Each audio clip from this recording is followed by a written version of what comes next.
Welcome back, everybody. This is the winemaking episode. I had an entire video done of me putting this wine together. I made actually 12 gallons. It was 2 separate kits of the same Cabernet grapes that I bought. And I had a kind of a how-to video that I had put together, but I had that video stored on my iMac, which recently crashed. And I haven't been able to resurrect it, so this is going to have to suffice. What I did was buy 2 kits, which came with the pressed grapes, some wood chips, and the instructions on how to put it all together. It had a couple different things to put in after the fermentation was done so that it could clear, and it actually turned out really good. So this video is basically just I'm just walking you through the process from the start to the end. I just bottled 6 gallons today and found that the corks that I was using had swelled up a little bit, so I'm not getting the right fit in the bottles. So I'm going to buy some new corks, and I will finish the other 6 gallons at a later date. But you'll get an idea of what I've gone through to make Cabernet wine in a Minnesota winter starting in February. So enjoy.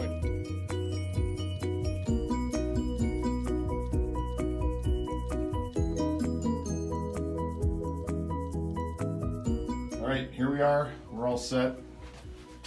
Bubblers are going. Well, they're ready. We're at 62 degrees. Heat's on, so it'll warm up in here, and then I'll set it right around 65 or 67, and we'll just leave it. And then once I get my new hydrometer, I will check the specific gravity, and when we get to that 0.040 to 050 range, I will add that yeast nutrient. So, all right, it's day 2. I got the room up to 70, almost 71 degrees. Not a lot of activity yet, but I have to stir both of them. Gotta stir them once a day. Take the lid off, the first one, and it's getting ready to take off. The yeast is kind of really thickened up on top. So I'm gonna stir this all into the juice now, and then we should be really going by tomorrow. Day 5.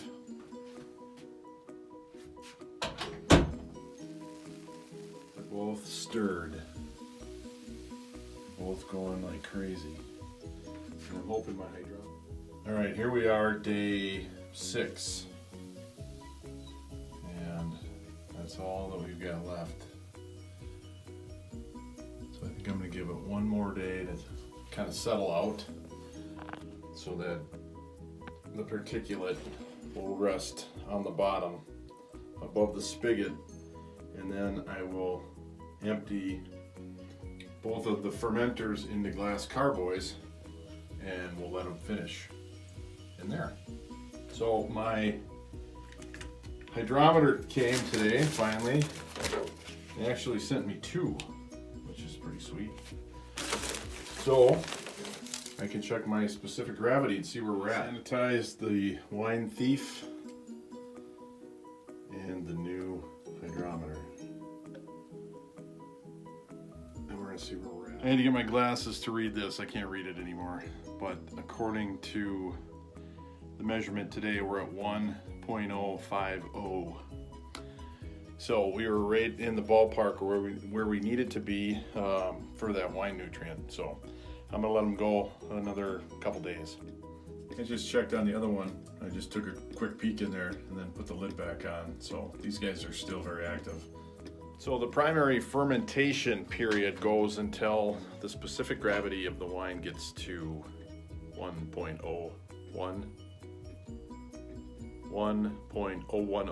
to 1.020. So we're at 1.050. So it might be a few days yet. So I'll keep checking it, and I'll get the glass carboys cleaned up and sanitized and ready to go, and the hosing. don't forget, you gotta sanitize that too. All right, here we are, day number 9. We're still around 66 degrees. I just took some wine out and checked the specific gravity. And it's still fermenting, so there's bubbles, but that dark gray area is 1.0, and we're going to want to get eventually to 0.998 or better, lower, for a specific gravity for the alcohol content that we're shooting for. So we're good enough to start the second phase, and that is into the carboy. So what I did was I sterilized the hose and I sterilized the carboy, and you want it to go, the hose to go all the way to the bottom. You don't want the wine to fall, because that'll cause oxygen to get into the wine, and that's very bad at this particular point in time. So we're just going to get it going here, and we're going to let it fill from the bottom to the top. Just try not to disturb it too much, and then I will put the airlock back on that one. I'm going to have to get a different bung though. This one's a smaller one. I'm going to have to get one this size.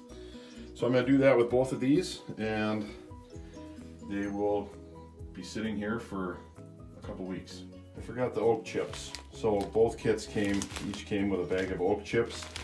These have to go in the secondaries now, so that the wine can age with that oak flavor. So I forgot to do that. That's going in now. As this one settles out here, you can see that's all the leftover dead yeast that just settled on the bottom. So eventually, after a couple processes, we're going to get all of that out of the wine, so it's nice and clear. All right, day 9 is complete. I've got all the wine in 2 carboys. One's a 5-gallon, one's a 6.5 gallon or a 6 gallon. But the entire contents of this, the primary on this side didn't fit in this one, so I filled it up to there, added the rest to this one, and then the whole pail went in, the whole second pail went into that jar, or that carboy. So that's it. This is the second coolest part of the process, is this stage, because you get to watch, that's all kinds of action going on in there. The yeast are just cranking out the alcohol. So what's going to happen now over the next 2 weeks is that the content of alcohol is going to continue to rise until it gets to a point that it just kills all of the active yeast in the wine. At that point, it's done fermenting, and then we just need to clear it and actually separate it. We have to separate all the wood chips and the remaining yeast that's in there. Get that out of. Actually, we're going to take the wine out. We'll leave all that behind, and then we're going to let it sit again and clear. There's a couple other additives that we'll add at that point, but this is exactly what we want to see. Also, if you're using this, any airlock, you need to have water in it. If you just put the airlock in the bung and put that in the bottle, it'll ruin the wine, because the oxygen will flow back into the bottle. So you need that water in there to stop the oxygen from coming in, and it just lets the CO2 out. So there we are. See you in a couple weeks. All right, it's time to rack this wine. So this is what we're gonna do. Take the airlock off. And I've got this device here that will get the tube to the bottom of the carboy, but just above the bottom. I can control how deep this hose gets so I don't get any of the sediment on the bottom. This just clips then to the, and this goes down into the bucket.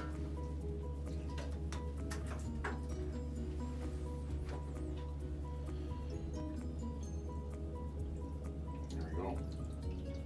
We're going to fill both of those up, top them off. There's a couple additives that we have to put in to clear it, and then they'll sit in the 2 fermenters for about 10 to 14 days. All right, as soon as the wine is done moving to the new container, I have to degas it, which I'm going to do in this shower stall. And all I'm using is this device here that will go through the carboy. If I was using a carboy for this process, which I'm not, but it'll go through the neck of the carboy and then it spins open. And it's got holes in it, so it's designed to agitate the carbon dioxide in the wine and get that to release, because we don't want that for this final phase. We want to clear the wine and get all that gas off, so I just attached that to a drill. It's a slow process, but you don't want it to get too crazy. That's just the oak chips that are being left behind as we go down. So when we get to the bottom, we'll try to get as much out as we can. I may filter some if I can't get it with that plastic tube. And we'll move on to the next one. Same drill. All right, this is the degassing phase.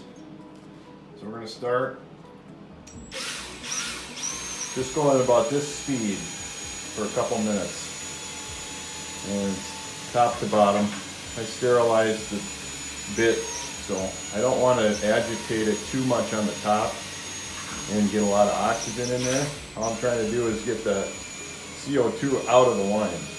So we'll do this for 2 minutes, and then we're going to add our first additive. All right, the first additive we're going to put in is called metabisulfite. It's a little packet added to a 1/4 cup of water. Now we go 2 minutes. All right, additive number 2 is called chitosan. This is to aid in clearing the wine. So once this is in, we go 2 more minutes. All right, the last one's Kiesel Sol.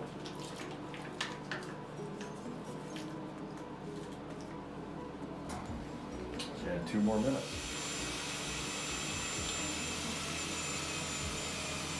It's about done. I'm going kind of top to bottom. You don't want to go real fast. I might even be going a little fast.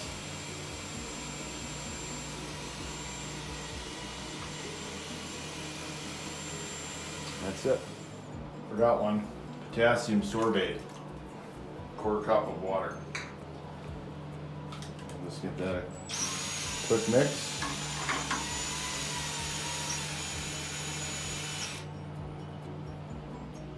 We're done. Put the top on, put a new airlock on, and this one's good for 2 weeks. Number 2 is done. That's the end of the second rack. Now we're in the clearing stage and stabilizing. About 2 weeks. It is March 26th today, so we're about 9 days past the 30-day deadline. And the wine is done. It's just still in the clearing phase, and I think that's because generally it fermented in my basement where the temperature, if I wasn't heating the space, was ambient, like 52 degrees. So the specific gravity got down to 0.996 about. I just checked it. And that column of wine is not going to go to waste, so I am going to have that shortly. But the wine is still clearing, so I'm going to leave it probably another week. And I'm working on getting the bottles together right now. I got a bunch of bottles from some friends and a restaurant in Minneapolis, so I'm just taking the labels off currently. Then I need to sanitize them and get them ready for bottling, so that is the next step. So stick around, we're almost done. All right, it's bottling day. So I'm gonna start with the first one. And I'm just gonna open the tap. Anything that's settled out, settled below this tap line. So we should be good to go. The wine looks clear, it tastes good. I've got some 1 step right here to clean the hose, sanitize that. And then I've got the bottles that I've been working on. So I'm just going to fill these up and then I will cork them. All right, it's bottling time. So I'm going to take my corker, put my new cork in, right over the neck of the bottle and push down.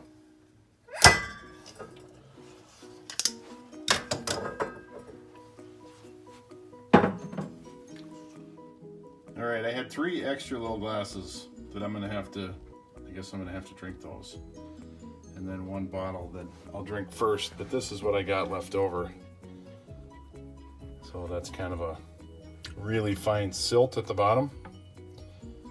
And that's everything I don't want in the bottles. So I am going to discard that last little bit. All right, I'm done with this batch.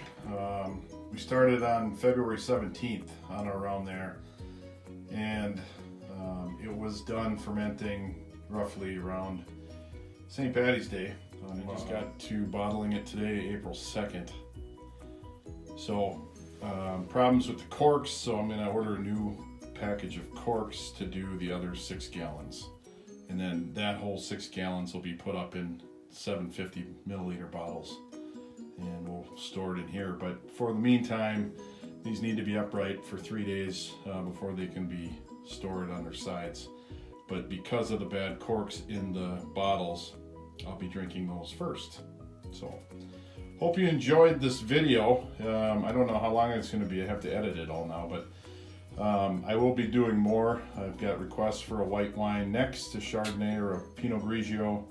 So I will do another video, and I will be doing some garden videos, and who knows what I'll put up next. So please click subscribe, give me a like, and hopefully I will put up some stuff that you enjoy. Thanks for watching.